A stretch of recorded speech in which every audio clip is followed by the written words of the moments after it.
स्वर्गीय सुभाष यादव की 12वीं पुण्यतिथि पर श्रद्धांजलि देने के लिए उमड़े प्रशंसक, समर्थक और कार्यकर्ता।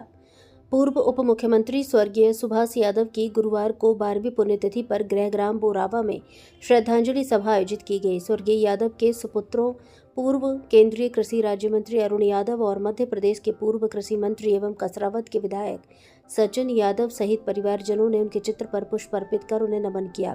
इस दौरान बड़ी संख्या में कांग्रेस कार्यकर्ता और स्वर्गीय यादव के प्रशंसक भी पहुंचे। यहां निमाड़ी लोकगीत गायक ने शिव गुप्ता ने सभी भक्ति गीतों की सुमधुर प्रस्तुति देकर माहौल को धर्ममय बना दिया। उन्होंने भजन में स्वर्गीय यादव के निमाड़ में हरित क्रांति के साथ शिक्षा के क्षेत्र में किए गए कार्यों का बखान करते हुए गुणगान किया। इस दौरान यादव परिवार ने पितृ पूजन पर सभी शैक्षणिक संस्थाओं में वृक्षारोपण किया। यादव बंधुओं ने कहा कि मध्य प्रदेश के पूर्व उप मुख्यमंत्री स्वर्गीय सुभाष यादव बाबूजी ने अपनी मातृभूमि और कर्मभूमि बोरावा गांव में शिक्षा का मंदिर स्थापित कर अपनी मातृभूमि के कर्ज को चुकाया है। आज इस शिक्षा के देवालय में हजारों गरीब विद्यार्थी विद्या अर्जन कर रहे हैं। पिताजी ने सर्वहार वर्ग के कल्याण और इस धरा के विकास के लिए जीवन पर्यंत काम किया है। जब तक मानवता रहेगी, स्वर्गीय सुभाष यादव को याद किया जाता रहेगा। स्वर्गीय यादव की पुण्यतिथि पर उनके हजारों समर्थकों, स्नेहियों, प्रशंसकों और कार्यकर्ताओं ने बोरावा पहुंचकर उन्हें अपनी विनम्र आदरांजलि अर्पित की। भारत संवाद से साहिद खान की रिपोर्ट। स्वर्गीय सुभाष यादव जी की आज 12वीं पुण्यतिथि है। किस प्रकार का संकल्प लिया का पूरे प्रदेश से कांग्रेस के कार्यकर्ता पहुंच रहे हैं? आज बाबूजी की 12वीं पुण्यतिथि है और हम सब उनका स्मरण करने के लिए यहाँ एकत्रित हुए हैं।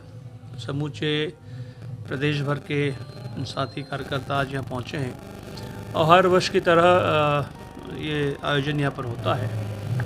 संकल्प हर साल हम लोग ये ईश्वर से प्रार्थना करते हैं कि हमारा ये प्रदेश, हमारा देश, हमारा ये निमाड़ अंचल प्रगतिशील हो, उन्नतिशील हो, हमारा किसान और मजबूत हो, भाईचारा पूरे देश प्रदेश में कायम हो, हम सब संगठित होकर देश की प्रगति में अपना संपूर्ण योगदान दें।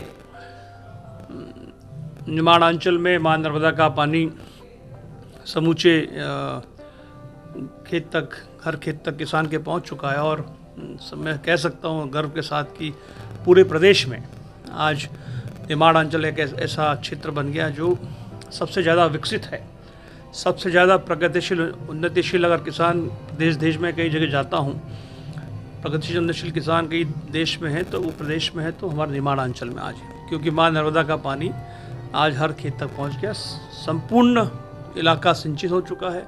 किसान 3 से 4 फसलें हर साल यहाँ लेता है और ये असीम कृपा माँ नर्मदा की हम पर थी।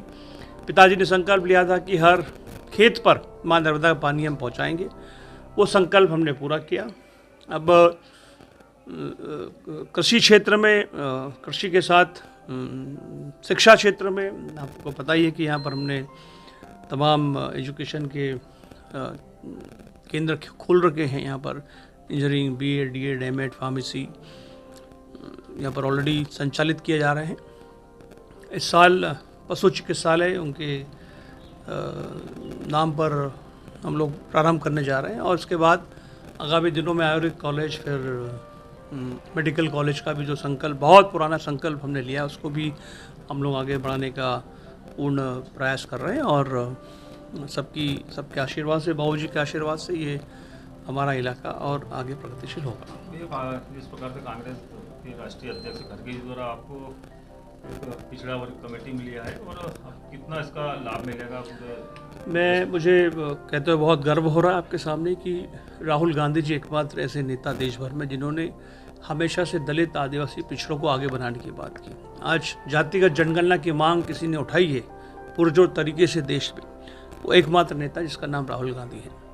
उनके नेतृत्व में जातिगत जनगणना का काम देश की सरकार ने शुरू किया है, जिसकी जितनी आबादी, संख्या भारी, उसकी उतनी हिस्सेदारी, जो हम हमेशा से कहते रहे, राहुल जी कहते रहे, कांग्रेस पार्टी कहती रही है, उसको हम लोग आगे बढ़ाने का काम कर रहे हैं।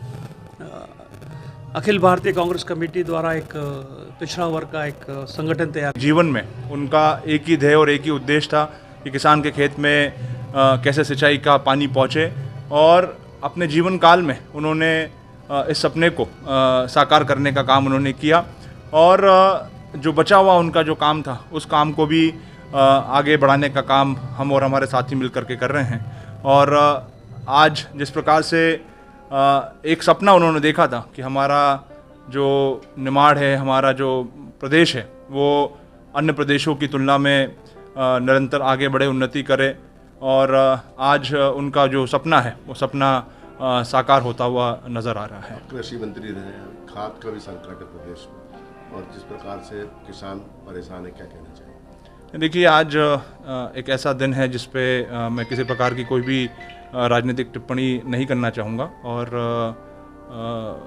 आज के दिन तो हम सभी स्वर्गीय पिताजी को स्मरण करते हैं, और उनके किए हुए जो संकल्प हैं उन संकल्पों को पूरा करने का वादा हम लोग सब लोग करते हैं।